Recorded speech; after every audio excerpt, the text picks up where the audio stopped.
พระสงฆ์องค์สังฆเจ้าประเนนเทนน้อยก็ถึงเวลาก็ไปเหมือนกันหมดศรัทธาญาติโยมนะอ่านความตายนี่นะมันไปกันหมดนะมาลงป่นไปได้เน้อก่อนที่จะตายก็ควรจะสร้างคุณงามความดีสร้างบุญสร้างกุศลเอาไว้เป็นไม้ไตสองมากาหุนตั้งไปตั้งหน้าอินะประว่าเสาะหาป่าไทยยังปิ้นข่าวห่อไปตั้งหน้าเด้อนะข้อที่สี่เฮาก็ควรปิดเจริญนาถึงวันว่าเฮาจะต้องปัดพลากจากสิ่งของหักของสอบใจทั้งหมดทั้งสิ้นก็มันต้องปัดพลากนะกันเฮาก็เปิ้นไปก่อนในครอบครัวเฮาเนี่ยกันปอกันแม่กันอันก็เป็นเฮามันบางเธอนี่มันแน่นะซะนะเปิ้นบ่คือก็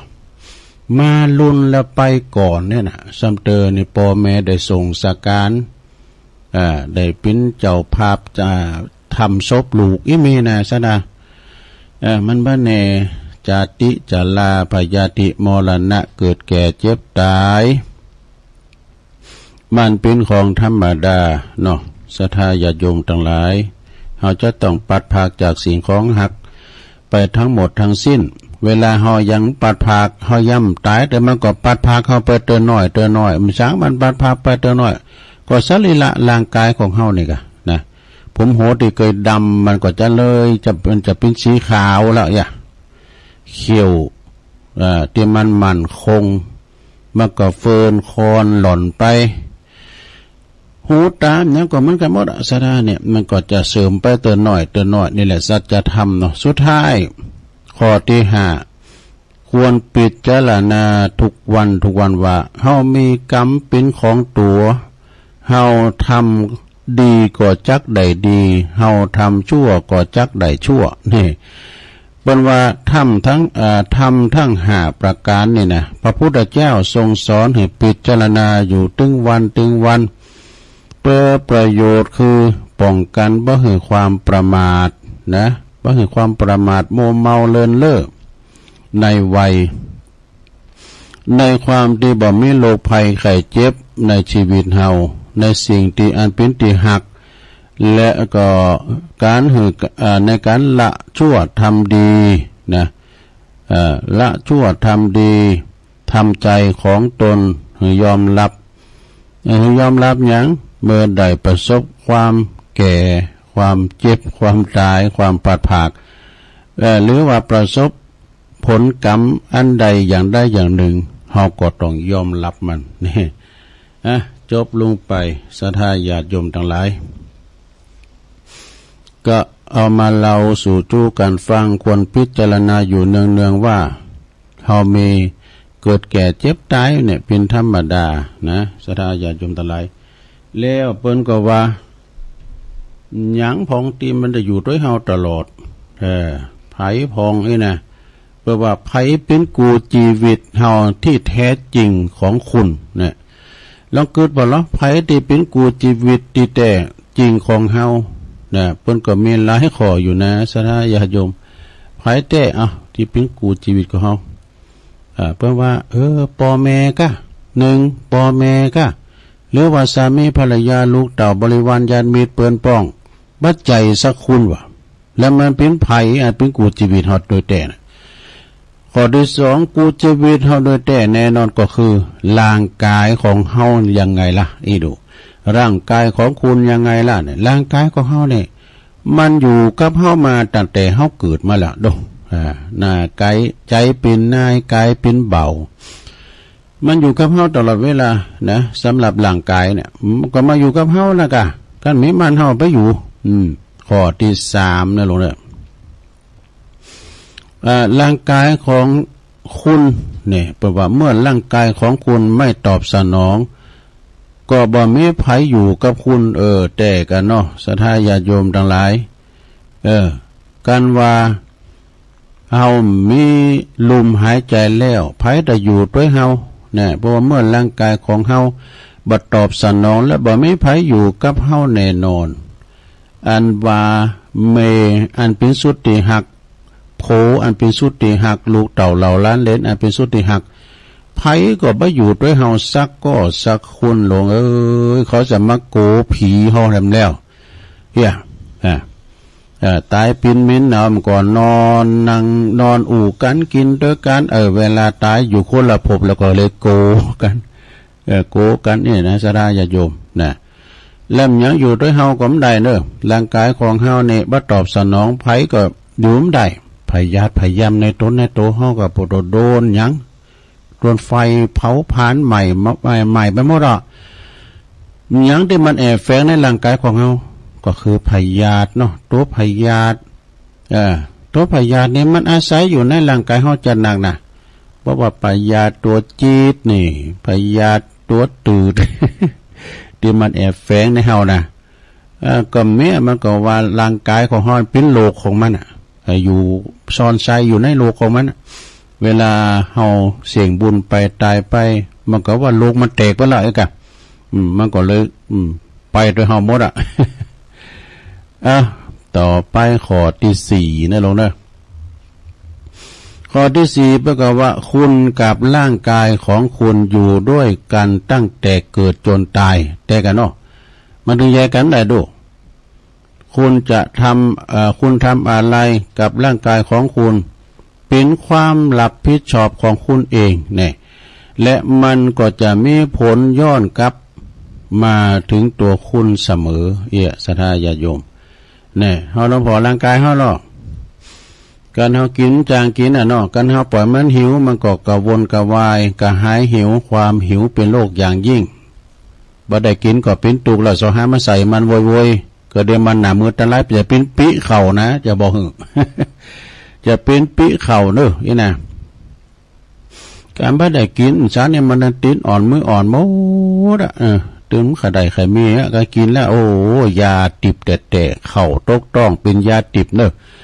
ความหิวโหยเป็นโรคอย่างยิ่งจะไปให้มันหิวกองทัพนั้นเดินด้วยท้องก็กินไปนะพอวันร่างกายของเฮาเนี่ยมาอยู่กับเฮามาตั้งแต่เกิดจนตายว่าเพิ่นว่านะ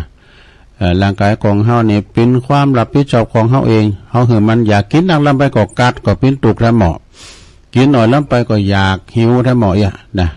ข้อที่5ไปเลยตัวยิ่งคุณดูแลร่างกายของคุณดีเท่าใดร่างกายของคุณก็จะยิ่ง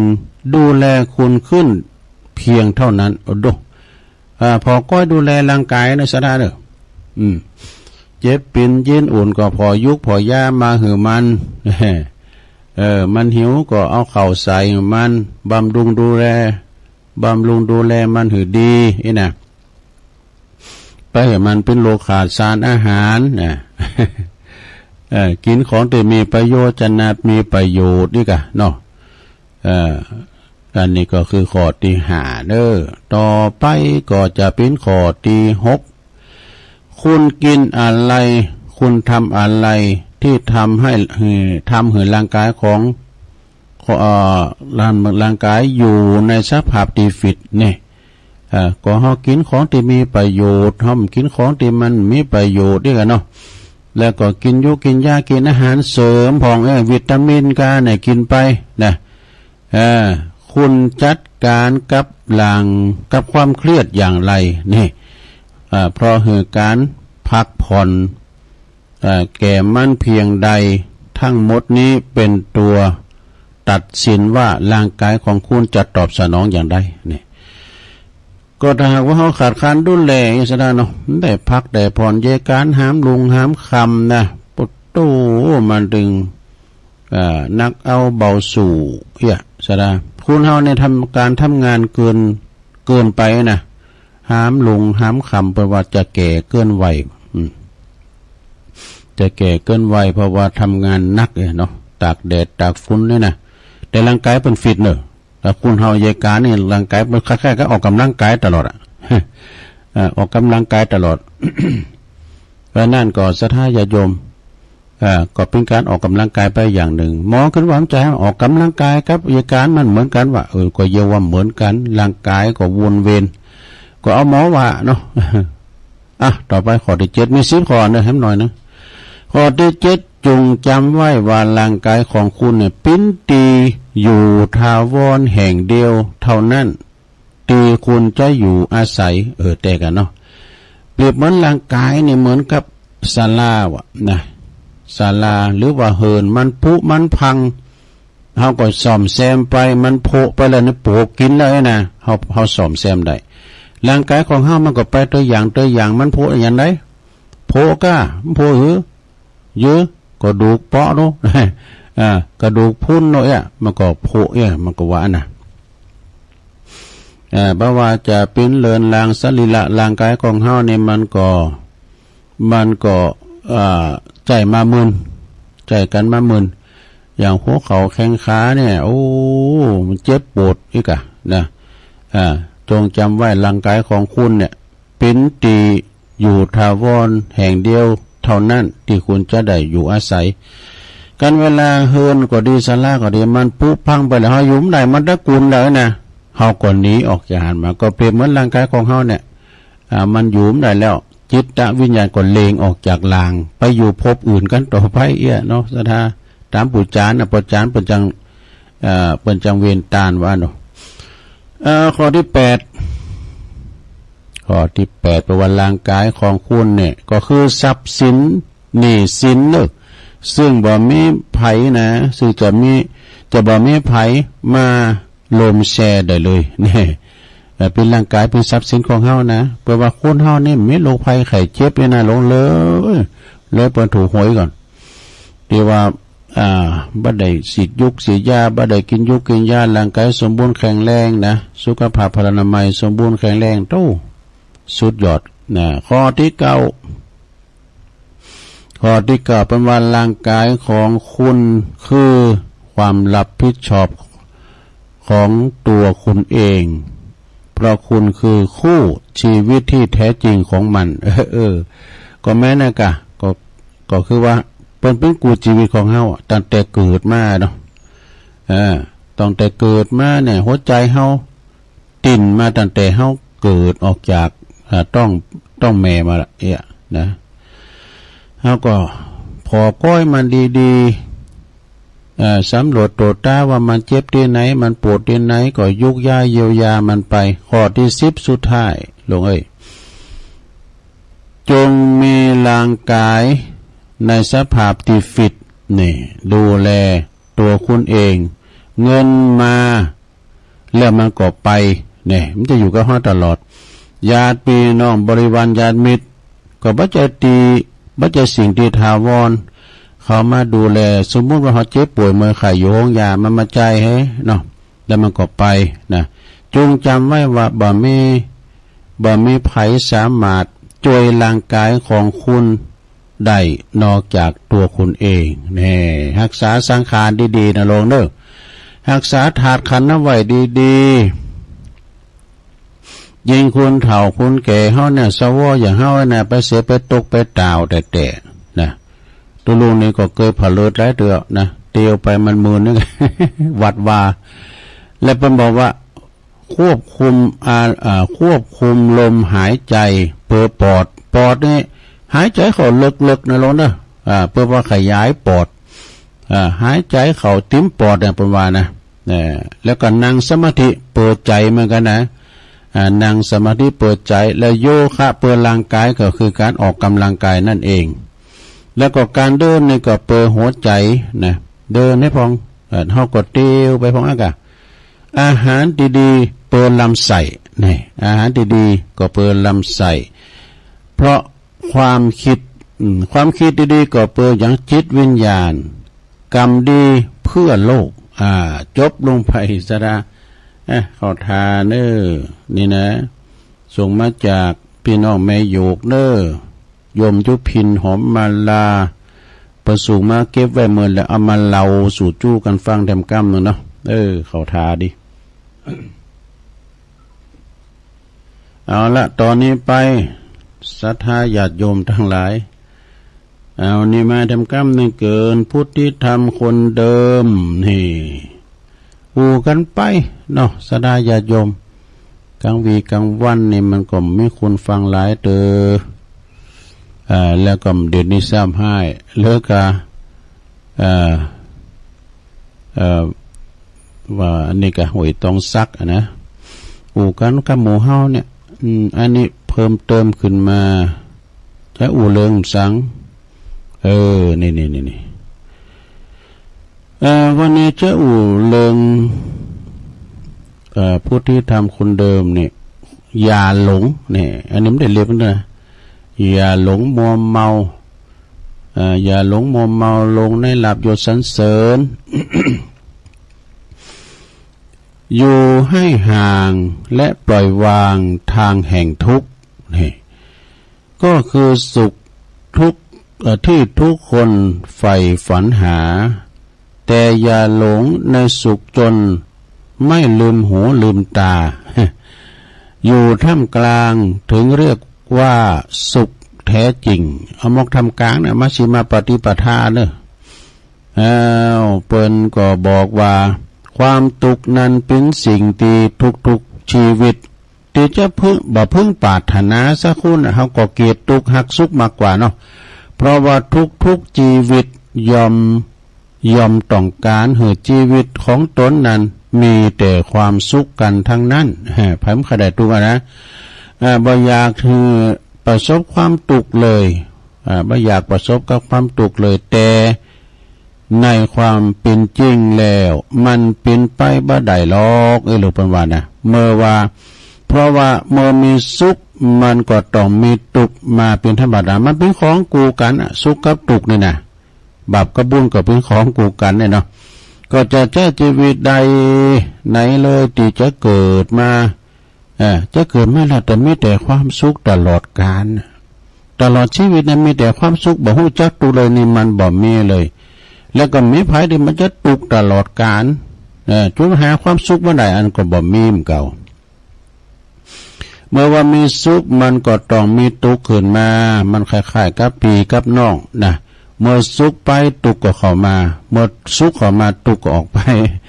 มันจะมาสุขกันตลอดไปมันก็มีสุขมีทุกข์นะแต่ถ้าหากว่ามีจุดยืนอยู่ท่ามกลางระหว่างสุขกับทุกข์อยู่ระหว่างสุขกับทุกข์ใดนั้นจึงสามารถที่จะเรียกว่าเป็นความสุขที่แท้จริงนี่เพราะความสุขในทางโลกนั้นมันบ่มีหยังที่มาจีรังอย่างยืนนะเมื่อว่า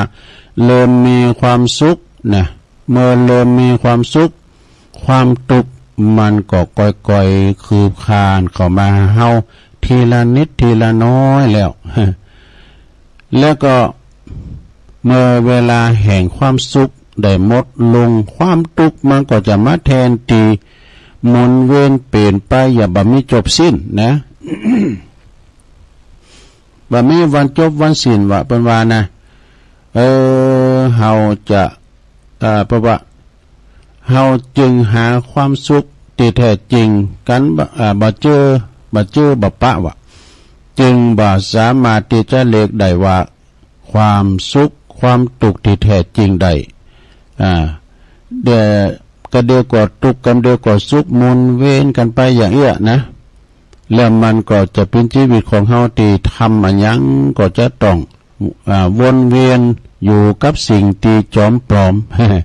สิ่งจอมปลอมเหล่านี้เท่านั้นเองนี่แล้วเมื่อใดที่เฮาจะพบความสุขที่แท้จริงสักทีล่ะเนี่ยเฮาจะพบความสุขที่แท้จริงสักทีซึ่งหนทางมีความสุขที่แท้จริงมันก็มีอยู่เพียงแต่ว่าคุณเฮายังหาบ่ปะบ่เจอเท่านั้นเองหาบ่ปะแต่ว่าความสุขที่แท้จริงนะหนทางที่จะมีความสุขที่แท้จริงได้มันก็อยู่ท่ามกลางระหว่างสุขกับทุกข์นั่นแหละนะมันอยู่ระหว่างกลางเนอะง่ายๆก็คือต่างสายกลางนั่นเองบ่สุดตรงไปด่านใดด่านหนึ่งเขาว่าให้อยู่ระหว่างทุกข์กับสุขนะอันนั้นแหละก็คือความสุขที่แท้จริงก็ลองออกไปหัดเดินหัดปฏิบัติดูเอาเองกันนะ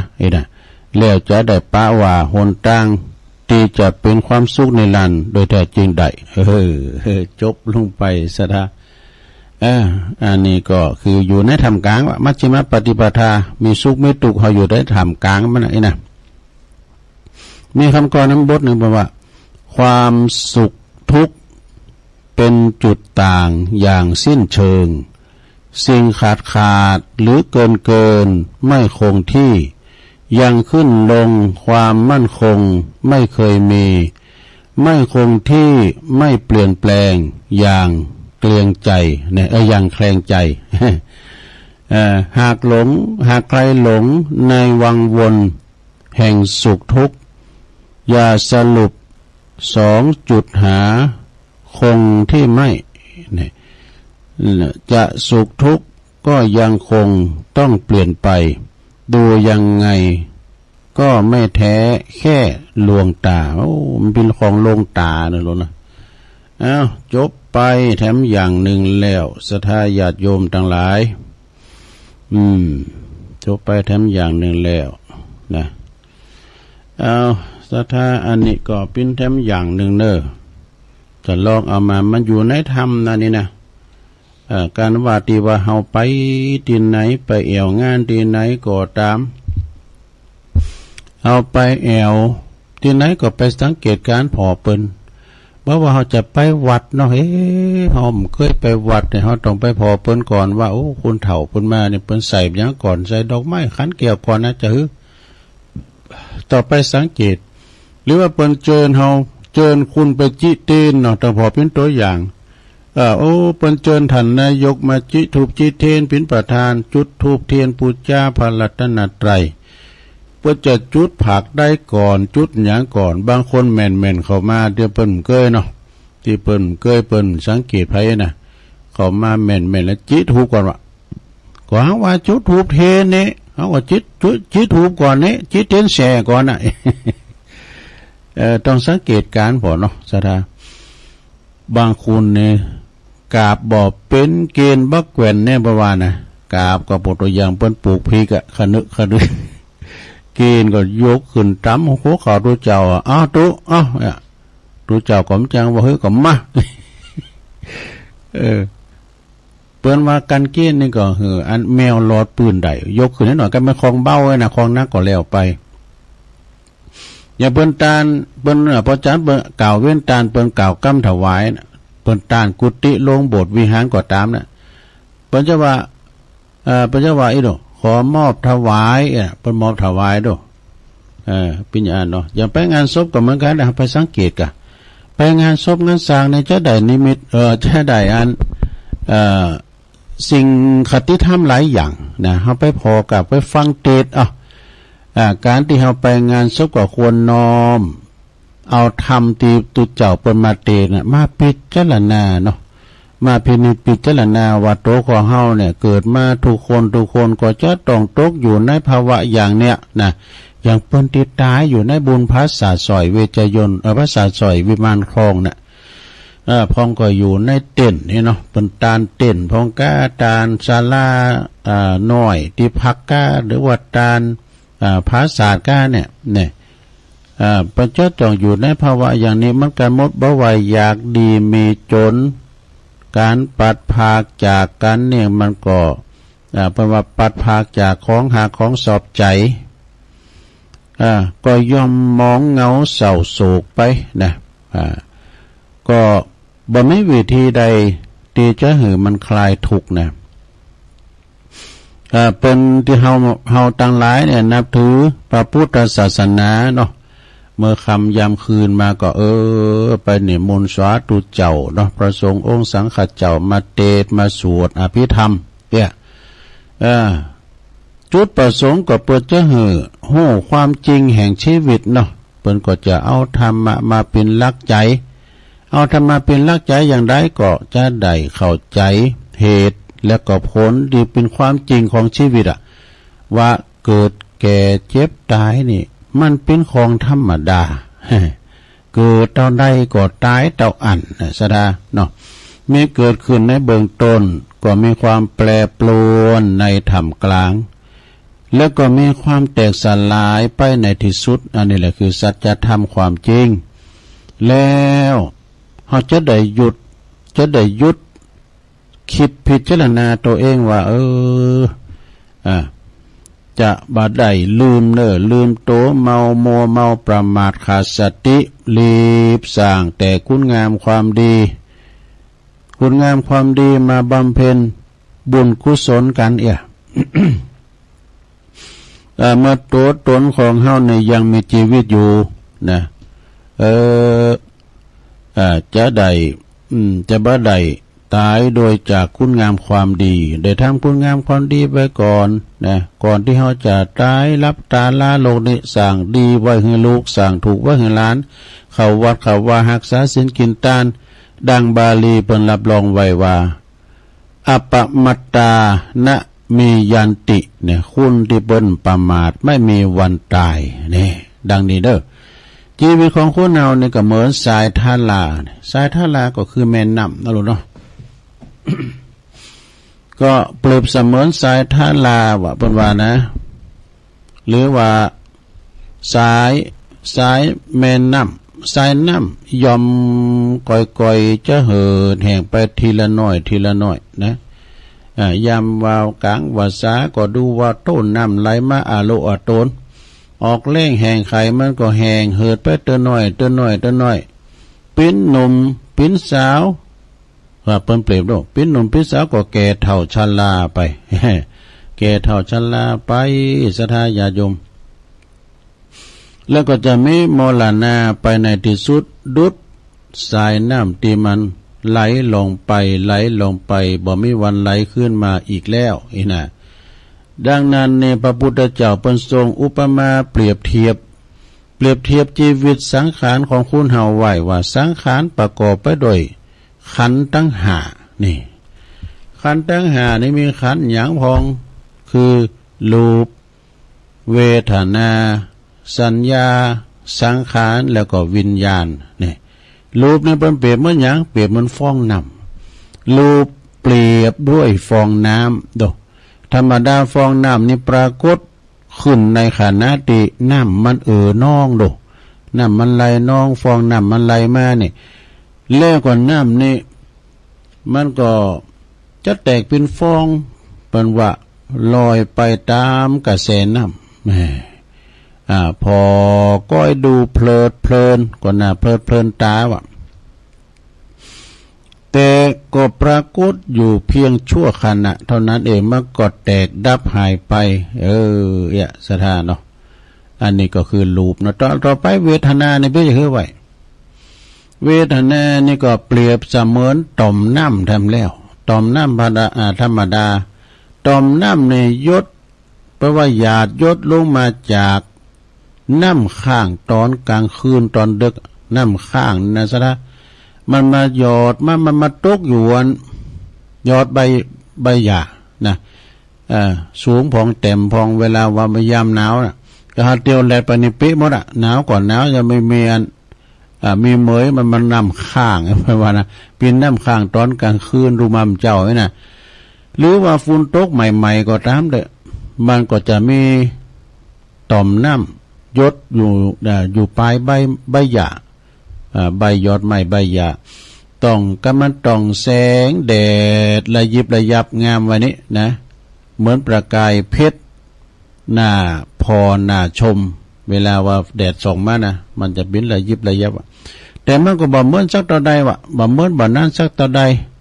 กันว่าพอถูกลมก็ดีแสงแดดแผดเผามาก็ดีเหิดแห้งไปทำแล้วนี่อันนี้ก็คือเวทนาต่อไปนี่สัญญาสัญญานะก็เหมือนพยับแดดทำแล้วนี่เหมือนว่าเป็นเพียงเงาลางวับแวมเสมือนภาพลวงตาบ่คงตีแล้วก็มันก็เลือนหายไปอันนี้ก็คือสัญญาเนี่ยสัญญาเนี่ยความจำเหมือนกันเนาะสัญญาไม่แน่นอน สัญญาที่ไม่แน่นอนต่อไปสังขารสังขารนี่ก็เปรียบเหมือนอย่างเปรียบเหมือนเก้ากล้วยอยู่กล้วยนะธรรมดาต้นกล้วยนี่มันจะเป็นลำห่อหุ้มเพราะด้วยกาบอันเนื้ออ่อนมันน่ะกาบมันมีดูมันบ่มีเกณฑ์ใน ในโตของมันน่ะมันก็เลยบ่แข็งแรงนะคงทนอยู่บ่มื้นถูกลมปัดกาถูกพายุนิดๆหน่อยๆนี่มันก็จะโค่นล่มไปนะละเนระนาดไปอันนี้ก็คือสังขารเนี่ยต่อไปเป็นวิญญาณนี่ก็เปรียบวิญญาณนี่ก็เปรียบเหมือนอันนี้ก็เหมือนมายาวิญญาณนี่เป็นเหมือนมายาวะมายานี่เป็นสิ่งที่ทำให้เฮาปราบปลื้มลืมโตพอบหันความจริงความเปลี่ยนแปลงในชีวิตเนอะเป็นเพียงมายาหลอกลวงผ่านมาต่างอายตนะตึงภายในภายนอกเช่นตาหูจมูกลิ้นกายและก็ใจทำให้เกิดความยินดียินให้เบื่อหน่ายหรือว่าเฉยสลับกลับเปลี่ยนกันไปอยู่ตลอดเวลาบางครั้งทีเนอะรูปประกอบไปด้วยโครงหยังโครงกระดูกเนี่ยรูปอะไรนะมีเนื้อหนังเส้นเอ็นรัดตึงไว้อยู่เสมอนะปรากฏในรูปใหญ่พองเล็กพองสูงพองต่ำพองเนี่ยดำพองขาวพองรูปร่างลักษณะของคนเฮานะสวยพองบ่สวยพองขี้ริ้วขี้เลพองทุกอย่างทุกอันนี่ก็ตกอยู่ในความที่บ่คงทนถาวรบ่คงทนถาวรสักต่อใดเป็นเพียงชั่วคราวแล้วมันก็จะสุดโทรมล่วงโรยแตกสลายไปในที่สุดเนี่ยเวทนาก็เพราะว่าเวทนาการเสวยอารมณ์ที่ผ่านมาทางหูตาทางหูทางตาทางหูจมูกลิ้นแล้วก็ทางกายทางใจมีสุขพองมีทุกข์พองนะ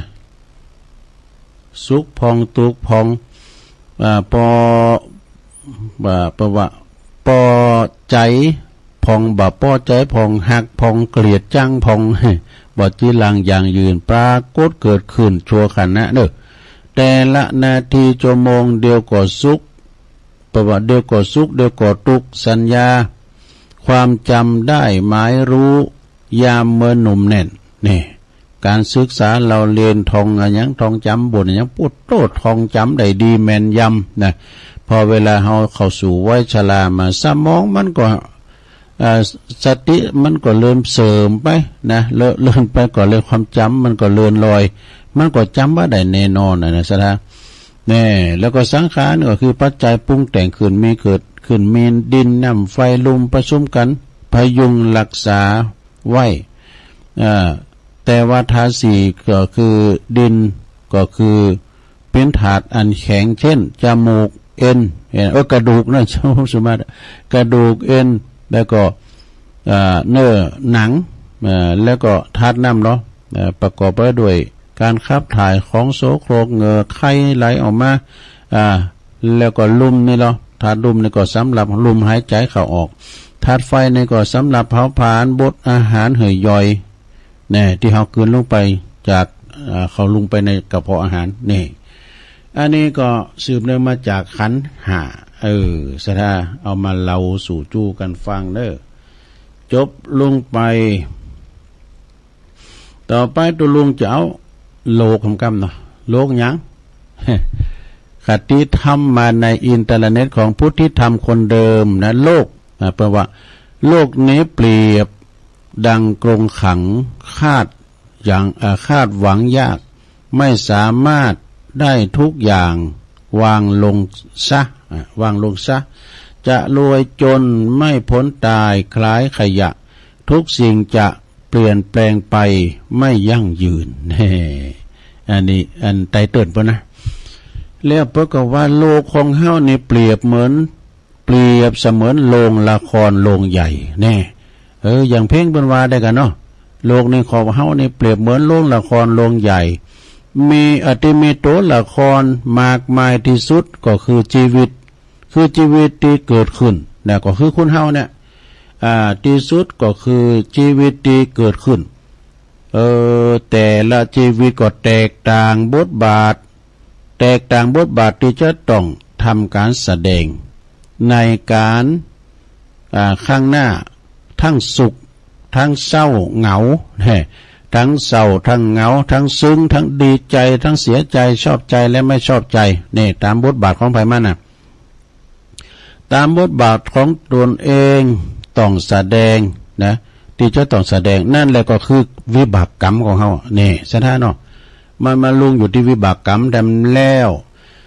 ของตนเองที่ตนเองได้ต้องลงผจญนะต้องมาผจญแล้วก็ชดใช้บนโลกใบนี้ง่ายๆโลกใบนี้ก็คือเปรียบเสมือนกรงขังกรงใหญ่นั่นเองที่สามารถที่จะกักขังจิตวิญญาณแต่ละดวงมากมาย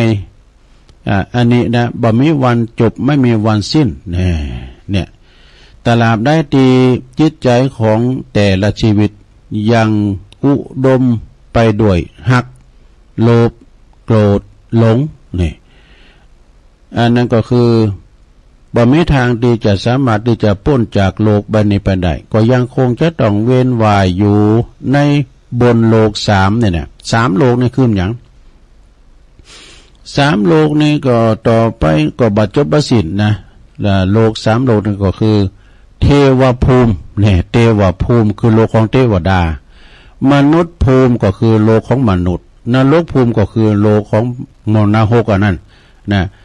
ซึ่งจะยังคงบ่พ้นจากการเวียนว่ายตายเกิดบ่เว้นจากเวียนว่ายตายเกิดอยู่ดีถ้าไผสามารถปฏิบัติดีประพฤติดีปฏิบัติชอบก็ได้มีโอกาสเนาะก็ได้มีโอกาสที่จะต้องก้าวขึ้นสู่เทวภูมิก็คือภูมิของเทวดาได้นี่แต่ถ้าว่าไผสามารถที่ทำดีสร้างบุญกุศลก็มีแล้วก็ได้สร้างบาปไปพงก็มีนะแต่ก็บาปเป็นจะบาปใหญ่โตนะบาปเล็กๆน้อยๆนะก็ยังจะต้องเวียนว่ายมาอยู่บนโลกมนุษย์คือโลกของมนุษย์ภูมิต่อไปนะเกิดมาเป็นคุณต่อไปเองอะแต่ว่าสร้างกรรมชั่วนี่ก็จะตกลงอยู่สู่นรกภูมิก็คือตกหมอนหกไว้นะเพราะฉะนั้นจะขึ้นสูงหรือว่าจะลุ่งต่ำมันก็อยู่ที่เฮาเท่านั้นที่จะเลิกเส้นทางเดินของชีวิตของเฮานะเนี่ยเพราะยังไงกงขังทั้งสามโลกนี้ก็นี้บ่พ้นการเกิดแก่เจ็บตายอย่างแน่นอนเมื่อว่าเฮาเกิดมาแล้วก็จะต้องตายอย่างบ่จบสิ้นก็คือยังบ่พ้นทุกข์อยู่ดีนั่นแหละจบลงไปซะนะเปิ้นก็เปรียบเหมือนว่าโลกของเฮานี่ก็คือละครโรงใหญ่ที่เฮาเนี่ยเป็นตัวละครพ้องก็แสดงเป็นปอเป็นแม่เป็นลูกเป็นเต่าแสดงเป็นตูเจ้าเป็นปู่จาน แล้วแต่เนาะแล้วแต่โลกของเฮานี่ก็คือโลกละครเฮาไปพอแล้วพอละครย้อนมาตัวเฮาก็คือตัวละครเหมือนกันพออีเก้เปิ้นแสดงเฮาพอเนาะมันก็มีพระเอกมีผู้ร้ายมีดาวยี่ดาวยวนดาวกวนประสาทเยอะแยะมากมายโลกเฮาก็อันเนาะนะสิ่งดีสิ่งเด่นกันเนี่ยมันเป็นอย่างอันเนาะมันบ่พ้นโลกทั้งสามนะมนุษย์ภูมิเทวภูมิคือโลกของเทวดามนุษย์ภูมิเฮาทำบุญพองทำบาปพองนะก็ได้มาเกิดเป็นคุณอยู่ แล้วก็นรกภูมินี่ก็คือดิ่งลงที่หมอนหกพุ่นน่ะเนาะศรัทธาญาติโยมทั้งหลายเอาละเนาะตัวลุงอู่มาก็พอเป็นสมควรแก่เวลาตัวลุงจะได้ยอบย่างกินน้ำให้หน่อยก่อนเด้อยอบย่างกินน้ำให้สักหน่อยก่อนเดี๋ยวมาอู่กันชั่วโมงที่สองจะเล่านิทานเด้อเล่านิทานที่อาจารย์เน้นหลักเพิ่นเคยเล่านะเล่าเรื่องหยังตีเปิ้นไปเปิ้นเล่าอะไรจะดีแต่ตัวลุงนี่กู้มาหน่อยเด้อแต่กู้มาหน่อยตุ๊กตายากจนเนี่ยมันไปขอเข่าแล้วก็มันหนูมากินอย่างมัน จะเป็นอย่างไรก็เดี๋ยวหาฟังเนาะเจริญพรกันเด้อ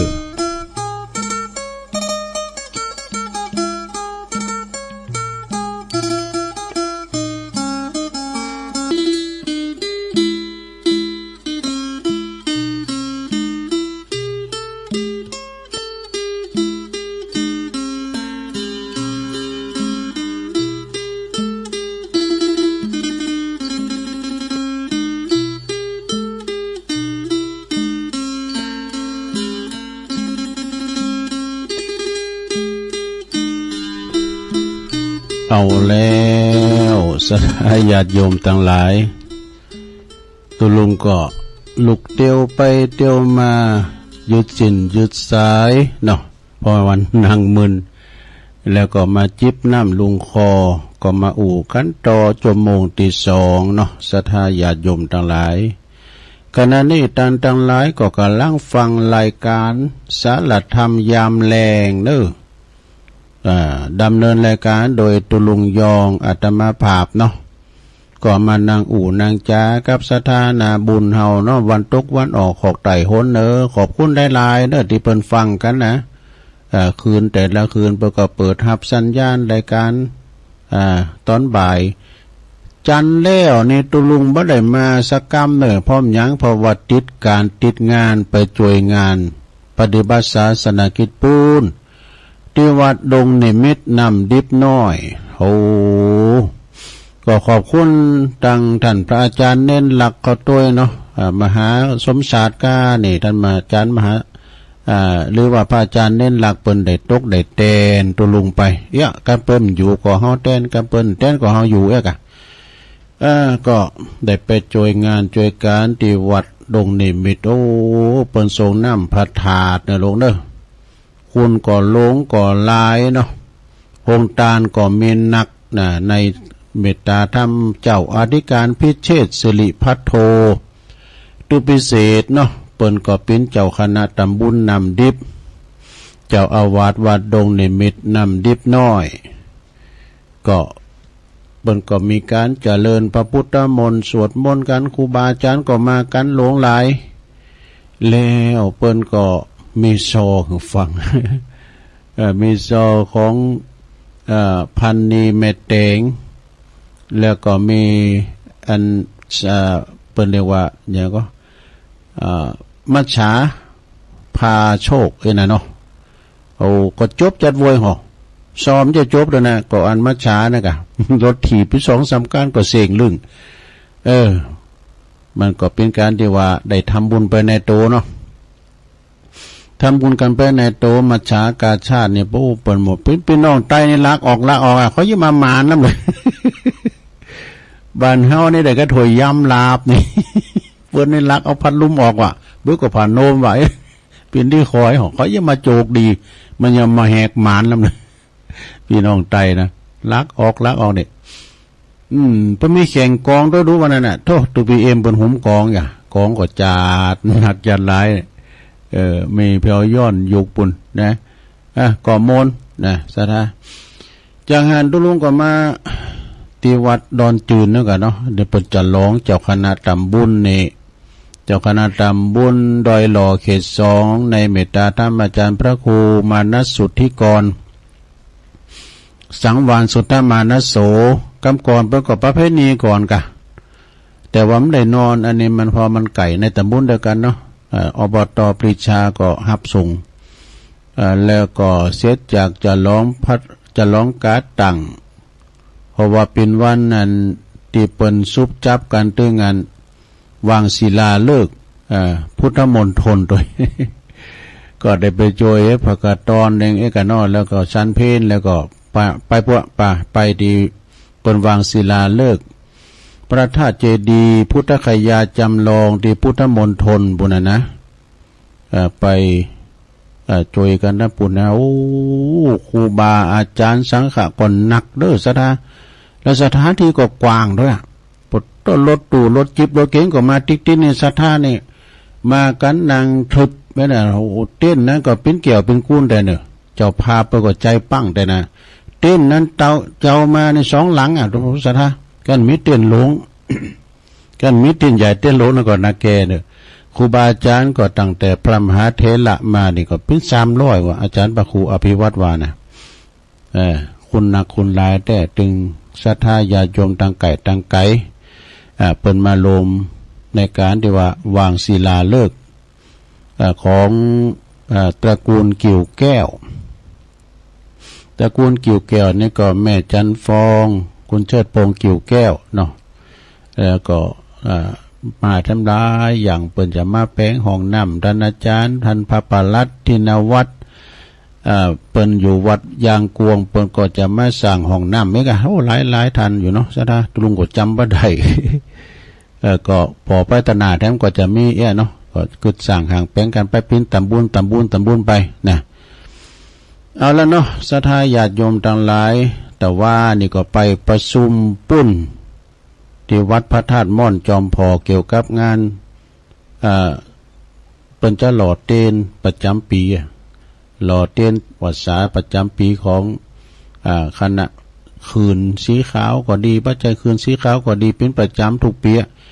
ปีนี้เปิ้นจะหล่อกันที่วัดพระธาตุม่อนจอมพอเปิ้นก็ไปประชุมปรึกษาหารือกันเนาะก็ตกลงกันเป็นวันที่7นะ7กรกฎาคมจะไปหล่อเตนกันที่หันเนาะฉะนั้นก็ยังไกลอยู่ไปจะรวมบุญกุศลแบบไปกินแป้ตานอะไรก็เจิญกันได้เนอะยังไกลอยู่ตีวัดของครูบาหลวงปู่ดอยแต่ว่าก็ไปชันเพนบุญไปชันเพนที่หลวงปู่ดอยไปจับพอดีจับชันเพนพอดีศรัทธาญาติโยมแล้วก็ตอนนี้ไปตุลุงก็จะได้เล่าเนาะเราเรื่องนิทานก็เคยเล่าก่อนแล้วกำมาปัดฝุ่นน้ำกำอาจารย์เน้นหลักเป็นคนเราได้จะดีนะคือมันจะมีตุกตะอยากจนนะไปเสาะขอเข่ามากักตุ้นไว้ที่ในหลอกเข่าเปิ้นเสาะใบเสาะมาเอาไว้หันติ๊กปีนว่าหนูตัวหนึ่งมันมาครบแล้วก็มันมากินไปติ๊กก็โอ้ตุกตะอยากจนก็ขาก็ตั้งหัดตุกอยู่ไหนมาคำขาจี้เฮิรนเปิ้นมังเปิ้นมีย่ำไปกินนี่กะมันพี่จะได้ลองฟังว่าเนอะศรัทธาเนอะเห็นมาตายมากักตุ้นไว้เนอะสะเบงกลางในขอเข้ามากักตุ้นไว้มาหลายปีว่ะดูยุ่งเข่าของเขานี่ก็มีติ้มไปด้วยเข่าแล้วก็เข่าเลื่อนนิดหน่อยว่าย่านเขาของเขาเนี่ยขอมาหลายปีเหลือนิดหน่อยเขาก็จึงบ้าเข้าใจว่าทำไมถึงเป็นเช่นนี้เขาจึงตัดสินใจค้นหาสาเหตุนะก็เขาก็ไปขอซ้อมาถึงวันเอามาเพราะว่าถึงวันนี้เฮ้ยมีเตาเก่าไว้นะณคืนหนึ่งนี่อยู่มีอันอยู่คืนหนึ่งนะเขาก็จึงแอบอยู่มุมห้องนี่ขณะคุณตุงนะอยู่มุมห้องของบ้านแล้วก็จ้องไปที่สะเบงเขานะในที่สุดเขาก็หันไอ้เจ้าหนูตัวนี้ดูหนูตัวใหญ่มันมาขโมยกินสะเบงเขาของเขาก็เลยโคตรกรีดขนาดปีนั้นมากตะโกนออกไปว่าเจ้าหนูตะโกนออกไปตีเจ้าหนูว่าบ้านคุณรวยของกินไม่ปลดเตอยังไปกินยังไปซอกินเฮาในคนตุกเริ่มช้ามากินของเขาเฮาไปขอมานะเนาะแกทำไมยังไปขอยังไปซอเอากินที่คุณอาหารดีๆที่คุณตุกบุญถ้ามากินเขาที่ขากักตุ้นไว้ประมาณนั้นนะมันเดือดนะความลำบากเจ้าหนูนั่นก็เลยอู้ขึ้นว่าก่อนในหนูบนอู่ใดเนาะ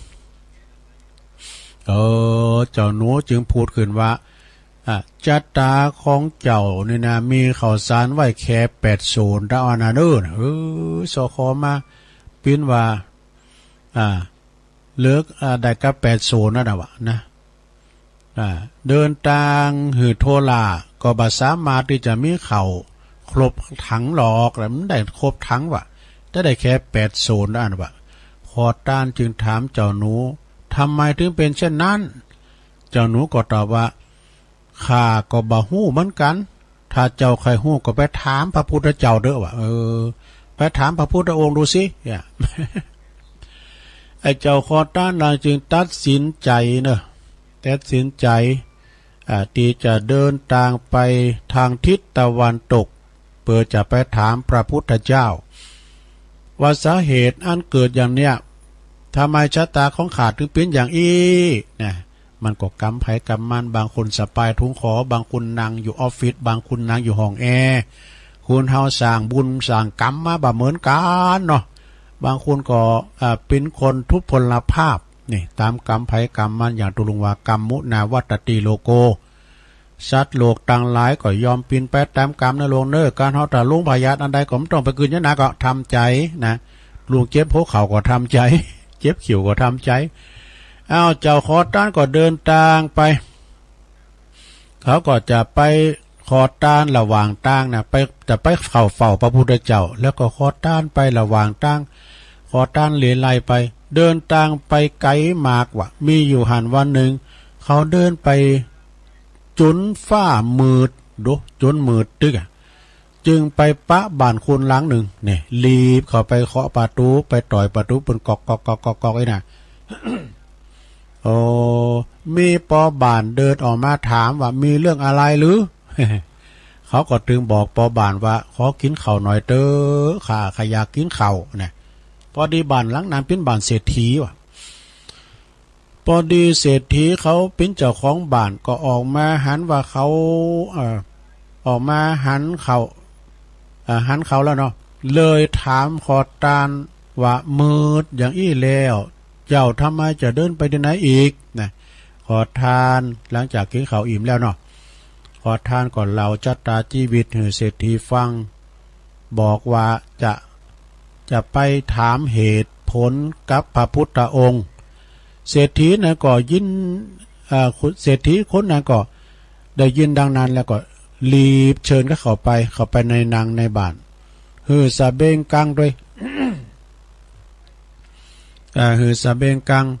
เขาก็กับอันฮือเขากับจำนวนหนึ่งเนาะฮือสะเบงกังจำนวนหนึ่งขอต้านถามว่าทำไมทำสันเศรษฐีถึงทำเช่นนี้ท่านเศรษฐีก็จึงเล่าเหตุผลให้ฟังว่าข้าก็มีลูกสาวอยู่คู่หนึ่งนะลูกสาวของข้านี่ก็อายุป16 ปีแล้วแต่ไม่พูดไม่ได้ ลูกสาวเป็นอายุ16 ปีแล้วก็มาอู่บาจ้าเนี่ยนะเพราะว่าเป็นคุณใบของใจก็ไอ้นะโอ้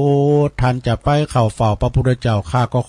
ขอร้องนะเจ้าช่วยถามเหตุผลกับพระพุทธองค์โดยว่าเศรษฐีโดยว่าเศรษฐีเคยสาบานว่าถ้าไผนะถ้าไผก่อตามคุณตุคุณพานไล่เขียนใจก่อตามทำให้ลูกสาวของข้าพเจ้าอู้ได้ข้าพเจ้าก็จะยกลูกสาวให้เปิ้นแต่งงานไปเลยเขาก็จะได้ลูกสาวแต่งงานกับคนนั้นนี่นะขอต้านได้ฟังเช่นนั้นแล้วก็เกิดวันไหนเขาก็จะไปเข้าเฝ้าพระพุทธเจ้าแล้ว เขา สมาในหลวงเนี่ย ไหนเขาก็จะไปเข้าเฝ้าพระพุทธเจ้าแล้วเขาก็จะถือโอกาสจวยถามหือเนอะท่านเศรษฐีเนอะ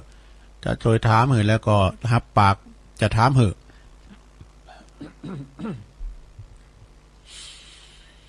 ขอต้านเดินทางต่อไปนะหลังจากนั้นก็เดินทางผ่านภูเขาลำเนาไปลุกแล้วลุกเรานะเตียวข้ามดอยข้ามไปหลายมอนก็เดินทางมาปบเขาลูกหนึ่งเนอะก็ดอยลูกหนึ่งเนี่ยนะยังมีวัดหนึ่งว่าโอ้ขึ้นมีวัดอยู่บนดอย มีวัดอยู่แห่งหนึ่งตั้งอยู่ก็เลยเข้าไปขอดื่มน้ำก็มีตุปอว่ะพระแก่ๆรูปหนึ่งถือไม่เต้านั้นพิษไม่เต้าดีบุกว่ะดูไม่เต้านะท่าทางแกท่าทางตุปอนั่นก็แก่มากแล้วแต่ดูกระชับกระเชงดิว่ะนักเลงเก่าก็ ทุเจ้านะทำเติมไปมาโบสถ์แก่เนี่ยมันทิฏฐิมันสูงพอน่ะเตือนนะก็โต๊ะโบสถ์รุ่นเนี่ยพระนางตังโหกันนี่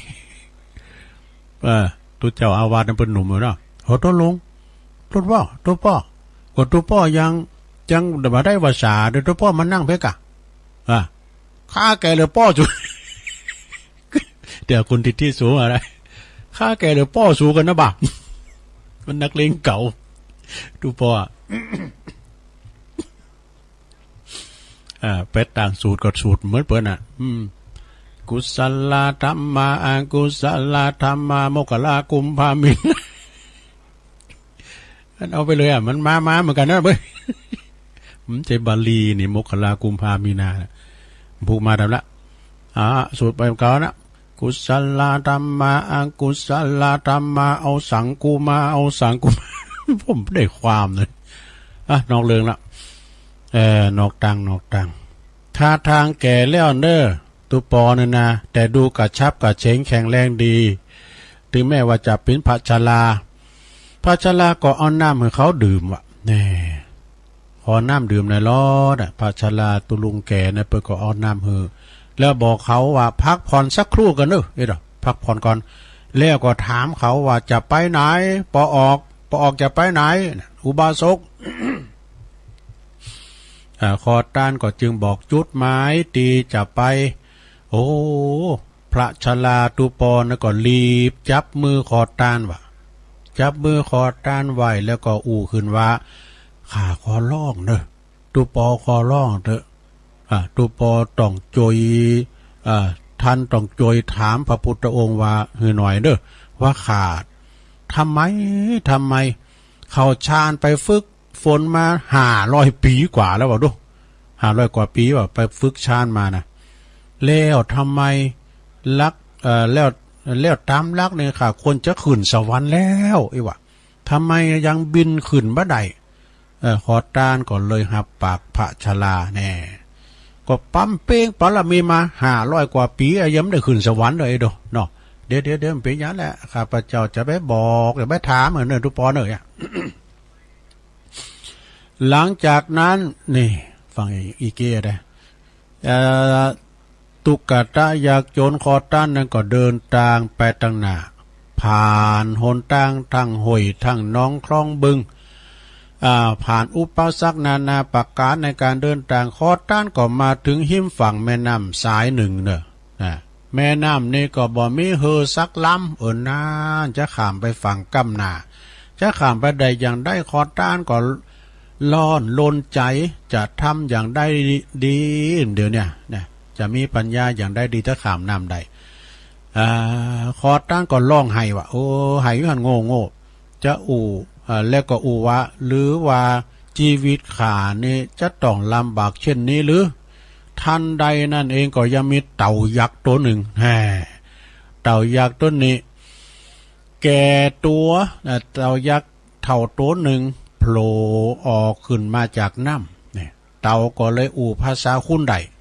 ถามคอต้านว่าทำไมมาที่นี่หรือทำไมคอต้านก็เล่าเรื่องตังมดให้เต่าฟังเต่าแก่เต่าเท่ากับอันเขาว่าข้าก็ได้ฌานปฏิบัตินะข้าก็ได้เข้าฌานปฏิบัติตนมาปันปีแล้วดู เข้าฌานปฏิบัติมาได้ปันปีแล้วตามลักแล้วก็น่าจะกลายเป็นมังกรแล้วนะบินไปได้แล้วให้ดูทำไมยังได้แค่เป็นเต่าแก่ๆตัวหนึ่งตัวอันนะถ้าเจ้าไปพบพระพุทธเจ้าแล้วจวยถามคือข้าตัวเด้อว่าข้าทำไมข้าจึงทำไมข้าเจ้ากระเดียวจวยถามพระพุทธเจ้าตัวเนอะแล้วข้าจะคือเจ้าขี่หลังข้ามแม่น้ำฝั่งนี้ไปอีกฝั่งหนึ่งนี่นะขอต้านก็หับปากเต่าเท่าไปด้วยความดีใจแล้วก็ขี่หลังเต่าเท่านั้นไปข้ามน้ำไปชุดถึงฝั่งนะขอต้านเนี่ยก็เตียวไปเดินนี่เนาะเดินไปจนจำว่าได้ว่ากี่วันดูแต่ก็หาพระพุทธองค์ไปก็บ่เจอกึดในใจว่าพระพุทธองค์อยู่ไหนนะแดนสุดขาวดีน่าจะถึงแล้วขอต้านเสียอกเสียใจนะเหมาะเสียใจมากก็เลยพลอยลับไปนะแบบงุนงงเลยลับไปมันมอยเนาะมันเตียวมาไกลทันใดนั่นเองพระพุทธองค์ก็มาปรากฏขึ้นในความฝันในนิมิตฝันว่ะนะมาในความฝันดูพระพุทธองค์ถามขอต้านว่าเจ้ามาไกลขนาดนี้แล้วน่าจะมีคำตอบน่าจะมีคำถามอย่างที่สำคัญใช่ไหมใจแล้วพยาครับพยาขายเนาะใจแล้วเนี่ยข้าน้อยนี่มีคำถามนี่จะก็มีของข้าน้อยมีตีเปิ้นฝากถามมันก็มีนะถามว่าจะได้ หลายคำถามหวังว่าท่านจะอธิบายให้ข้าน้อยได้เข้าใจได้พระพุทธองค์ก็เลยตอบว่าได้สิแต่มีเงินไขเนอะแน่มีเงินไขดำแล้วมีเงินไขนะถามได้สูงสุดแค่3 กรัมเนอะ3 กรัมแถม3 กรัมต่ออันนะเพราะว่าบอกเคยมีไผมาถามเกิน3 คำถามมาก่อนขอทานก่อนเลยตกลงกึดในใจว่าข้าจะถามคำถามไหนดีนะขอทานก็หูซึกว่าคำถามของตนเองเนี่ยบัดใจมีความสำคัญเลยเนี่ยแต่ว่าเจ้าเต่าแก่ต้นหนึ่งนะเขาชาญมาได้1,000 ปีเนี่ยดูถึง1,000 ปีปัญหาบนเลือกเฮากันนะ1,000 ปีแล้วก็บัดใจเรื่องง่ายเด้อถามคำถามนี้น่าจะเอามาลองถามดูก่อนนี่จะถามเรื่องปัญหาเต่าก่อนนะแล้วก็พระชราเหรอตูปอเถ่านะเหรอตูปอทา สุมาดูปอได้แล้วดูคำถามของตูปอทาเราดูปฏิบัติมา500 ปีก็ยังลำบากอยู่คำถามเขาก็คงจะเอาไว้ที่รุ่นนะเอาทั้งตูปอทาก่อนนะแล้วก็ท่านเศรษฐีลูกสาวเพิ่นมีนะน่าสงสารยิ่งนักก็บ่ได้มา16 ปีย่ำปากเด้อดูคำถามของเขาก็น่าจะถามดูนะขอท่านก็จึงบัลลังก์เลก็เลยถามดูข้อที่1นะพระพุทธองค์ก็ได้ตอบว่าสำหรับเต่าเท่านั้นนะมีปัญหาอย่างปั๊มเป้งมาแต่1,000 ปีย่ำปินมังกรบินได้เด้อเพราะว่าหยังพระพุทธองค์ตอบว่าเต่าเท่าเต่าแก่นั้นบ่ยอมสละกระดองของมันบ่สละกระดองของมันนะอ่องเต่าน้อยอ่องคำนะกันเนาะก็เลยบ่สามารถกลายเป็นมังกรได้ในกระดองของเต่านั้นมีไข่มุกลาตรีอยู่24 เม็ดกันเด้อนะถ้ามันยอมสละกระดองมันก็จะกลายเป็นมังกรได้นี่ข้อที่1นะของเต่าเท่าคำถามข้อที่2ท่านตอบว่าตูปอทาอันพระชรานะถือไม่เต้าวิเศษตึงวันมีความโหงแหนปิ่นยิ่งหนักในใจพะวงแต่ไม่เท่านั่นแหละนะว่าปิ่นของวิเศษบัดใจใจไม่เคาะใจไม่เต้าเคาะบนพื้น1 ทีนะเคาะหมายความว่าเอาเคาะบนพื้น1 ทีบนพื้นนั้นก็จะกลายเป็นทานนำใสเลยเนี่ยถ้าหากว่าพระชรายอมโยนไม่เท่านั้นทิ้งไปเขาก็จะเขาก็จะได้ขึ้นสวรรค์ได้นี่ข้อที่2นะปัญหาข้อที่3นี่ปัญหาก่อนนี่เป็นอย่างเป็นซ้อเพิ่นก็มีซ้อดูซ้อปน้อยเตจ้าควายหายเป็นซ้อเป็นศีลเป็นธรรมเบียนเดียวพี่น้อยเตจ้าอย่างตุลุงทองวานนะครับปัญหาข้อที่3นี่เป็นมีอย่างเน่ะซะนะขอท่านดีใจก็จึงถามปัญหาข้อที่3ท่านก็ตอบว่าถ้าเด็กสาวนั้นได้ป้าคนที่เธอหักเธอก็จะอู่ได้เองแล้วก็ทันใดนั้นพระพุทธองค์ก็หายวับไปกับตาพุทธสะดุ้งตื่นสะดุ้งยะโตเป็นว่าเฮาฝันบ่นั่นเฮาฝันบ่ดูนี่นะขอท่านหูซึกว่าปัญหาของตัวเองบ่มีอะไรอย่างสำคัญกลับไปขอทานตามเดิมดีกว่าแล้วก็จึงรีบเดินทางปิกมาสร้างทางสายเดิมขอทานกลับมาถึงหิมฝั่งก็มีแม่หิมแม่น้ำก็มีเต่าเท่าเต่าแก่คำนวณว่าขอทานนี่น่าจะถึงแล้วนะก็จึงรีบมาถามมาพระองค์แล้วเพิ่นก็จึงตอบปัญหาอยู่อันเต่านะเจ้าป้าขาขี่หลังขามไปก่อนขาจะบอกคือนะเต่าก็รีบต่างงันใจตุกตะขอต้านขามน้ำไปแล้วเต่าป้าขอต้านขามน้ำไปแล้วนะข อต้านก่อนเล่าสาเหตุให้ฟังว่าเต่าฟังแล้วเข้าใจทันทีโอ้แต่กะนอกขาหังบัดสละกะดองอองเต่านี้นะข้าก็เลยสละอองเต่าแล้วก็คอต้านก็อูว่าในนี้มีไข่มุกอูกับคอต้านนะในนี้มีไข่มุกที่หาและกาที่หาที่สุดบ่ได้มีไข่มุกอยู่ไข่มุกราตรี24เม็ดกันเด้อเป็นของตีหากาบ่ได้เลยเนอะสำหรับข้านี่บ่มีประโยชน์ละข้าก็ขอยกให้เจ้าก็แล้วกันนี่เต่าแก่เท่าต้นนั้นก็กลายเป็นมังกรบินเหินขึ้นสู่บนอากาศนี่เป็นนี่หรอกขอท่านก็ได้ไข่มุกราตรีอันหากาบ่ได้24เม็ดก่อน แล้วก็ฟ้าวเดินทางปิกมาบนเขานะไปป้าใส่ตูปอทาพระชลานะพระชลาก็รีบถามไปได้ปอออกพระพุทธองค์ว่าฮื้อพองบนบอกว่าฮื้อพองนะผมฟ้าวถามว่าท่านตรัสว่าฮื้อพองไอ้กะขอต้านก็เลยเล่าสาเหตุให้ฟังว่าตูบอเราพระชลาฟังแล้วก็ดีใจมากก็เลยมอบไม้เต้าวิเศษให้แกขอต้านพระชลาก็จึงขี่เมฆ ขี่ฝ่าแล้วขี่เมฆบินขึ้นบนท้องฟ้าหายว่าไปกับตานี่ก็มันเป็นนิทานนะลูกเอ้ยมันเป็นนิทานนะแล้วขอท่านก็เลยเดินทางมาถึงบ้านท่านเศรษฐีนี่เดินทางมาถึงบ้านท่านเศรษฐีทันใดนั้นเองมีสาวน้อยวิ่งเข้ามาแล้วก็ตะโกนดังเสียงหลานว่า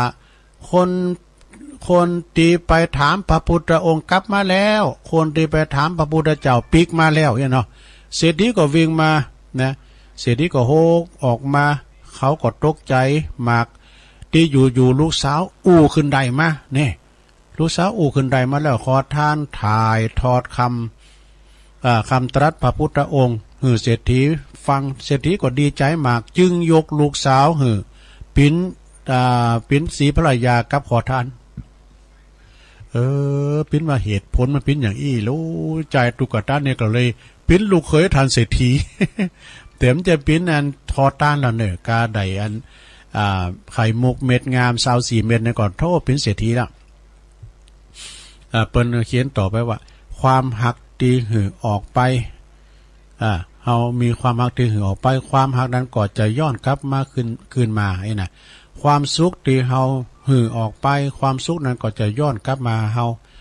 แล้วก็คิดเผลอคนอื่นยอมจะต้องมีคนคิดถึงเฮานี่อันนี้คือเหตุและผลตีนี่ก็คือกฎเกณฑ์นี่นะเมื่อท่านอ่านแล้วมีบทความนี่จบไปแล้วจบลงไปศรัทธาญาติโยมทำบักเก่า นิทานกรรมบักเก่าเรากันสืบกันมาเป็นนิทานปัญหาเตียนตุกตะยากจนกลายเป็นคนลำคนรวย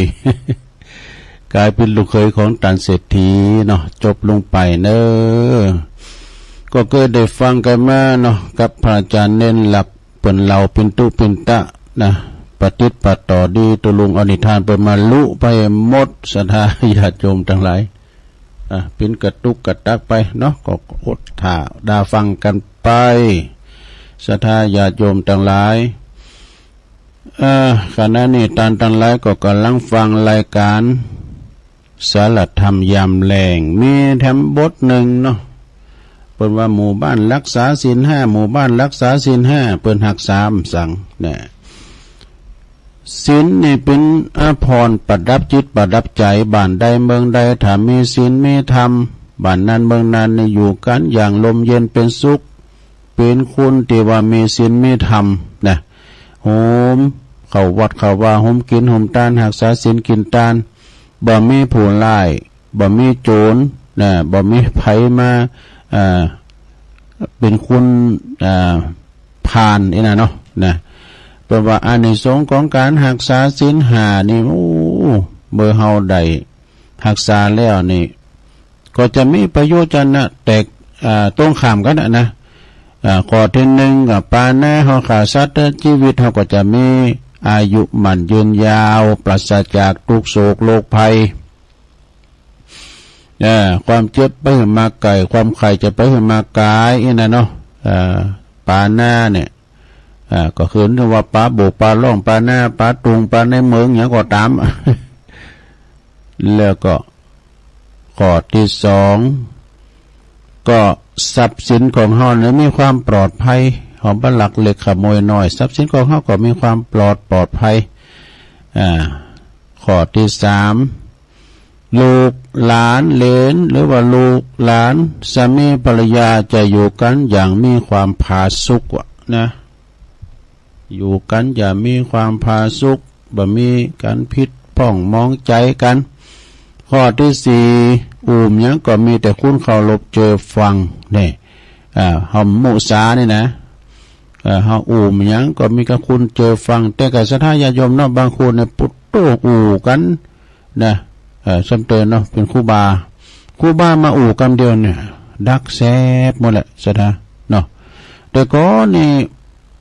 เป็นจะเยี่ยมยังก็ตามนะจะเกิดสั่งห่างแปลงอันใดก็ตามขุดน้ำบ่อก่อศาลาแปลงกำแพงเอา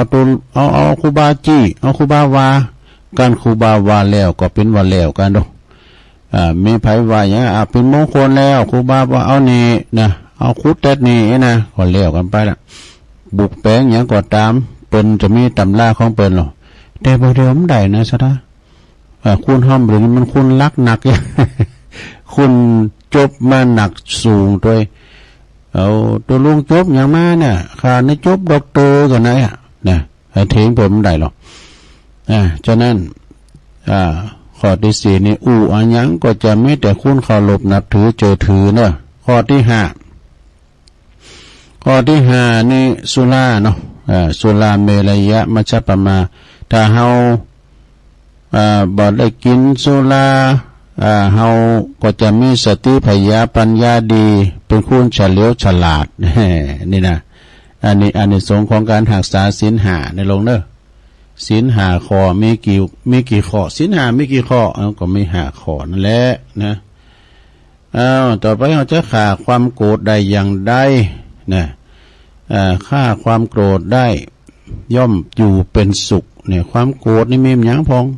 โมโหโตโสอย่างนี้กันเนาะฆ่าความโกรธเสียได้นี่อยู่เป็นสุขก็เป็นมาในคติธรรมทางนั้นในศรัทธาญาติโยมทั้งหลายคติธรรมมาในอินเทอร์เน็ต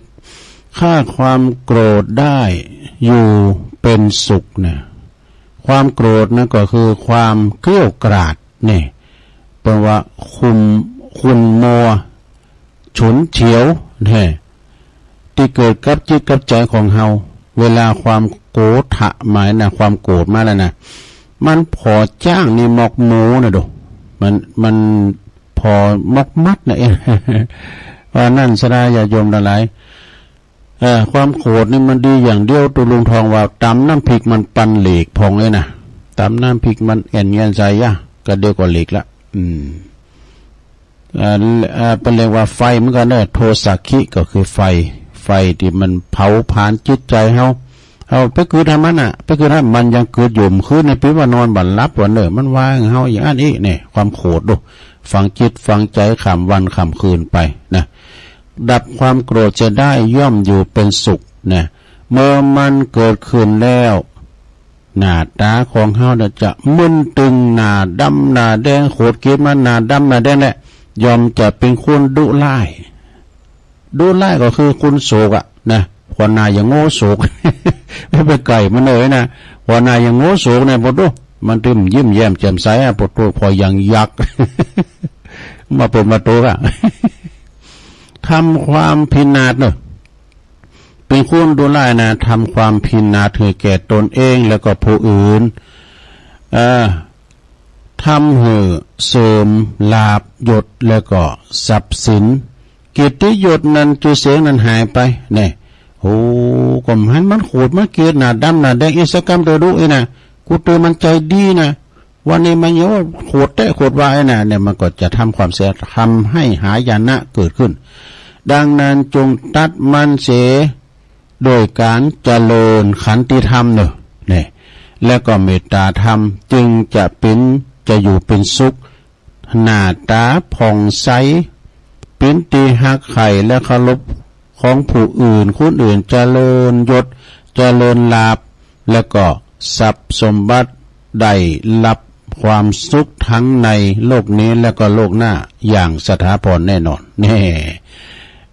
อันนี้ก็เอามาเล่าสู่จูกันฟังได้หลงนะความโลภความโกรธความหลงเรากันให้ฟังเอาทั้งอย่างหนึ่งนะสระญาติโยมเนาะแถมอย่างหนึ่งเปิ้นก็บอกว่าเปิ้นลมโลกของเฮานี่มีไผเฮาไปหันในสระญาติโยมเนาะคนเฮานี่ก็เกิดมามีชีวิตจิตใจเหมือนกันหมดบางทีเฮาหันเปิ้นตกตุกได้ยากเนาะบ้านจองฮอเฮิรนทะลุปุปังพอหยังน้ำท่วมน้ำนองกาลมพัดลม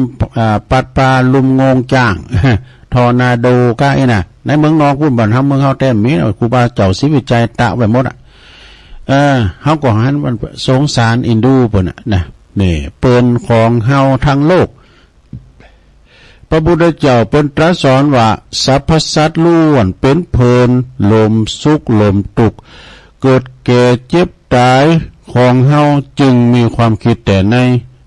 ที่ดีเนาะในทางที่ดีงามแก่เปิ้นลมโลกของเฮาเนี่ยก็เกิดดีเกิดงามได้ก็สะดาเฮาไปพอหรอกเปิ้นถูกภัยสงครามกาไปว่าไก่นอกบ้านนอกเมืองเฮาทะลักเข้ามาในประเทศเฮากะน่ะเปิ้นหนีโดหนีความตายซะนะถ้าเมืองนอกบนจำปุนซำหายเนาะตั้งที่เปิ้นโจงระเบิดใส่กันน่ะกันหนีก่อนหนีตันก่อนตายเปิ้นโจงระเบิดมาเนี่ยเปิ้นหนีก่อนนี้หมดก่อนนั้นตะลุงหันคลิปโลหินยาเนี่ยตุจะคุณที่โลหินยาเนี่ยเปิ้นพักดันออกนอกบ้านนอกเมืองกันไผมันหนีก่อนตายหมดนั้นเนี่ยมันเอาเปรตเอาบุงเนี่ยกะโหความกตัญญูยังเกิดขึ้นอยู่เนอะสำหรับคนดีเป็นคนที่ดีนะมันก็อินดูปออินดูแม่เอาปอแม่บอกโอ้ลูกเอ้ยปากันไปเถอะอีแม่ขอตายอีปอขอตายอยู่ในคุมในหัวเนี่ยไอ้น่ะมันก็บ่ยอมเอาเปียดเอาบุกมาเมการมาว่าเอาปอใส่ให้ผากหนึ่งเอาแม่ใส่ให้ผากหาปอหาแม่7 วัน7 คืนว่าซะนะอันนี้ในคลิปนะก็หันอยู่โอ้ก็ความกตัญญูนี่มีเนอะยังมีอยู่สำหรับคนที่เป็นมีศาสนาเปิ้นอย่างหักแปลงแฝงไฟนะปอกุลแม่เนี่ยนะสดาญาติโยมทั้งหลายจะไปละจะไปลืมแต่กุลแม่ของเฮาเนี่ยยังมีความคุ้มครองเฮาพอแล้วพ่อแม่คุณใดที่เปิ้นปันป้อนหือลูกหือเต่ากล้าปันป้อนดีโอ้มึงก็พอก้อยอีแม่แต่เมืองการกรุงลุงเลิงไปตนาเนยเฮ้ยคำว่าอีเฮ้ยนี่แปลว่าจังบางพองเนี่ยพ่อแม่เนี่ยถอกขี่ถอกเยี่ยวในสถานเนาะต้มขี่ต้มเยี่ยวเปิ้นถลงพยาธิมันถึงจะบ่ลังเกตเดชชั้นเนี่ยมาเกิดหอดวายาเมิ่มก่อนเฮาก็เลิศนี่เกินนี่นะกินในตักขี่ในตักเยี่ยวในตักไอ้ดอกประมาณนะเยอะเฮือนก็ปอกแม่กำลังกินข้าวกินข้าวกำลังลำโผก็ขี่ในตักเยี่ยวในตักก็ดักไว้หาไหนนะเดี๋ยวพอมันจะเกิดกินข้าวล้ำแม่โอ้เอากินข้าวมันอิ่มแล้วก็ไปล้างไปซวยถ้าเตยกินข้าวคนเดียวพอลูกมันขี่เนาะสมมติไปเพียวขี่เพียวยังแล้วยังมากินข้าวมันอยู่นะมันจะโลซะท่าฉะนั้นปอลูกที่เปิ้นมีปอมีแม่เตี้ยวดุมๆกว่าตามตัวเนอะนะไปพอก้อยดูแลเปิ้นไปพอเปิ้นจะไปให้เปิ้นปากมองต้องแห้งนะขนาดโลหินยาเนาะเปิ้นมีศาสนาก็จะมีอยู่นะเปิ้นก็ว่าอินดูปออินดูแม่เปิ้นหักปอหักแม่หาปอหาแม่เดี๋ยว7 วัน 7 คืนน่ะดูเปิ้นนี้ก่อนนี้กันนี้ก็ตายเปิ้นขับไหลกันเนาะสถาเนี่ยเพิ่นลมโลกเนอะสถาญาติโยมก็จะไปละจะไปลืมเพลินของเฮาทั้งโลกพระพุทธเจ้าเปิ้นตรัสสอนไว้ว่าสรรพสัตว์ทั้งหลายล้วนเป็นเพื่อนทุกข์เกิดแก่เจ็บตายของเราทั้งหมดทั้งสิ้นเราจึงควรคิดแต่ทางที่ดีเป็นเพื่อนร่วมโลกของเราแน่ อยู่กันอย่างความหักว่าเป็นว่าอยู่กันด้วยความรักอยู่กันโดยความหักอยู่กันโดยความเมตตารักใคร่ปรองดองแล้วก็โดยความปรารถนาดีต่อกันกับเปิ้นมนุษย์ท่านหลายเปิ้นมนุษย์ทั้งหลายทุกวันทุกเวลานี่ความเมตตาเนี่ยก็เหมือนกันรับก็เป็นสุขตื่นก็เป็นสุขนะตื่นขึ้นมาก็สบายจมจืนบ่ฝันหันไล่ให้ตื่นตกใจแม่นไปตีตังใดก็มีผู้หุมหาไข่ผงผีปีศาจน้อยใหญ่ปียาแปงเทวดาก็มาเตรียมแฝงวงแหวนเฝ้าไฟยาปิดและหอกดาบนั่นเล่าก็บ่ฆ่าหือตายนะจิตใจมุ่งหมายเป็นสมาธิได้เร็วด่วนวะนะใบหน้างามแหลบล้วนผ่องผิวใสสติก็บ่หลงไหลเนี่ยในธรรมพระถึงวานะเนาะสะดามีเมตตานี่นะเมตตาธรรมค้ำจุนโลกเนี่ยธรรมบทหนึ่งเปิ้นก็ว่าเกิดมาเพื่อความดีงามเนี่ย หลังจากเขาเกิดมาแล้วหันเปิ้นมนุษย์ลมโลกเปิ้นตกทุกข์ได้ยากเขาก็อินดูเปิ้นแล้วเขาเกิดมาเพื่อความดีงามเฮาบ่ได้เกิดมาเพื่อการทำลายกันอย่ามีความรักแปลงแฝงฝ่ายอินดูเปิ้นหันเปิ้นเดี๋ยวนี้มันตาติบได้เปิ้นเยี่ยมหยังกันที่ไหนเปิ้นตกทุกข์ได้ยากน้ำท่วมน้ำทากแผ่นดินยะแผ่นดินโยดดอยสไลเฮาไปหันหมดถ้าลมใส่ฮ้อใส่เฮือนเปิ้นโอ้ยปินตาอินดูสันเตเปิ้นกำลังรับกำลังนอนเนี่ยฝนตกมาแล้วน้ำหลากไหลมานะพุ่มเดียวซะท่าญาโยมทั้งหลายแม่โง่โตควายก็หายไปหมดมาอยู่หอมนั้นเนาะมันมาหอมนั้นน่ะน้ำเนี่ยเพิ่นบ้านเฮาเมืองเฮาถ้าจะได้เนาะสะท่าเนาะเปิ้นตกทุกข์ได้ยากเขาก็มีความเอ็นดูเฮาเกิดมาเพื่อความดีงามนี่เพื่อความดีงามแล้วก็เพื่อเฮาบ่ได้เกิดมาเพื่อทำลายซึ่งกันและกันแต่เฮาเกิดมาเพื่อช่วยเหลือซึ่งกันและกันสร้างสรรค์ให้มีความสุข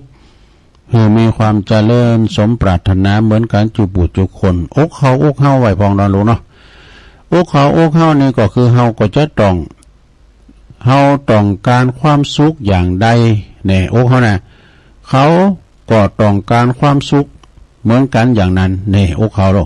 เฮาเกลียดความทุกข์อย่างใดเขาก็เกลียดความทุกข์อย่างนั้นนี่สิ่งใดที่เฮาบ่ชอบสิ่งนั้นเขาก็บ่ชอบเหมือนกันเต้เนี่ยศรัทธาญาติโยมอันนี้เป็นคติธรรมของป้าอุ้ยตุอุ้ยบุญปันเด้อตุอุ้ยบุญปันปุญญธรรมโมดูหนังสือคติธรรมสมัยตั้งแต่เปิ้นอายุ90นะเปิ้นม.ปัตตลุงเดี๋ยวนี้เปิ้น94แล้วนะ94 95อย่างแล้วนะตุอุ้ยหลวงปู่บุญปันปุญญธรรมโมเปิ้นอยู่ไหนเปิ้นอยู่วัดแม่โป่งวัดแม่โป่งเนี่ยเปิ้นจะมีงานเด้อวันที่27 28เนี่ยเปิ้นจะตั้งธรรมหลวงมหาเวสสันดรชาดกไปฟังธรรมกันนักเทศดีๆทางนั้นเป็นจัดมาเทศนะ27 28แล้ว29นี่เป็นวันประเพณีเปิ้นว่าเป็นวันประเพณีเปิ้นนะที่วัดแม่โป่งได้ยินตุลุงแดงประกาศนั่นแหละก็เลยประกาศซ้ำเนาะอันนี้ทำกรรมนึงพวกนี้ก็จะได้ไปช่วยงานพวกก็ไม่ได้อยู่เหมือนกันนะเปิ้นจะมีงานสารสลงส่งน้ำที่วัดปากล่องตำบลน้ำดิบอำเภอป่าซางจังหวัดลำพูนนะฝั่งไหลปิ้งปุ่นนะในเมตตาธรรมพระครูธีรกิจจาธิคุณเจ้าอาวาสตุลุงนิดเนาะแล้วก็ท่านรองทรงศักดิ์ปัญญาวชิโลอันนี้เป็นพีเอสซาวคงสิง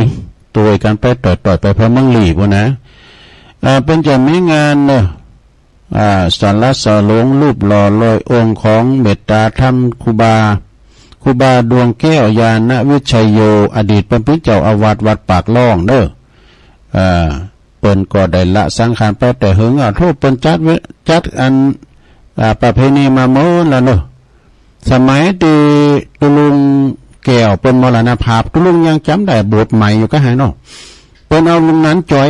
ลุงนั้นจ้อยมาเป็นโฆษกลุงนั้นจ้อยนี่อยู่ทั้ง3หลังนี่ก็เปิ้นจ้อยโมนเด้อโธ่ลุงนั้นจ้อยเป็นโฆษกนะดูลุงมันเมาเสียงเป็นหลักฟังเป็นหันไปเป็นจ้อยใส่หมดละแล้วเดี๋ยวนี้เพิ่นก็ถ้าจะ สู่สวรรค์ละวันที่18นี่เปิ้นก็จะมีการอาราธนาพวกนะอาราธนาองค์พระธาตุแล้วก็รูปหล่อร้อยองค์ของครูบาดวงแก้วยานวิชัยโยสู่หอทรงน้ำเด้อสู่หอทรงน้ำแล้วก็เมื่อค่ำยามคืนนี่เปิ้นก็จะมีประกวดร้องเพลงนะของหมู่บ้านในตำบลนั้นนะ17หมู่บ้านนะฮะ17หมู่บ้านที่เปิ้นจะมาประกวดร้องเพลงกันนะก็ได้รับความอนุเคราะห์จากลุงใจ ลุงใจไอแซมหรือว่าประหลงประพันธ์แก้วเก๋ไปเป็นโฆษกพิธีกรโมนแหละโทคุณนาคุณหลายเนี่ยแฟนซีเป็นมากูบานนะมีตีเดียวนะที่มันคุณหนักนะที่ว่าเป็นมาเซกันนะหมู่ไหนนะหมู่บ้านไหน2คุณมียิงคุณประจายคุณนะคืนวันพุธนะเปิ้นจะประกวดห้องเพลงไปพอกันเด้อแล้วก็วันที่19นั่นนี่ก็ตอนเจ้าก็มีการทำบุญตักบาตรแล้วก็เปิ้นก็จะมีการตั้งการรัตนาครูบาอาจารย์เนาะจำนวน20กว่ารูป20กว่าวัดก็จะมาเจริญพระพุทธมนต์มาสวดมนต์กันเนาะแล้วก็ถวายทายธรรมต่อจากหันนี่ก็เปิ้นก็จะมีซอนี่ก็อันทีมงานของสายสัมพันธ์ลุงใจไอแซมเขาเนี่ยกับเปิ้นจัดซอได้ยินข่าวว่าเปิ้นจะเอาไอจู้ขี้เมฆมาซอนะในทีมงานของอันจู้ขี้เมฆแต่ว่าบรมประพันธ์เขาเปิ้นจัดมาหึกูปีอ่ะแม่เนาะมีย้อนยุคของดอยหล่อศิลป์ด้วย